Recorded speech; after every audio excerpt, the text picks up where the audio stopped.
भीमानगरको 5 नम्बरमा रिसिङ पाटन हाम्रो धाम।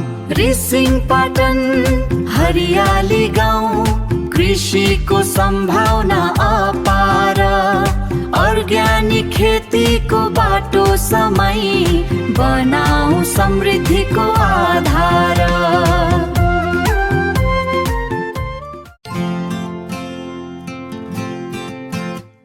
भीमानगरको 5 नम्बरमा रिसिङ पाटन हाम्रो धाम।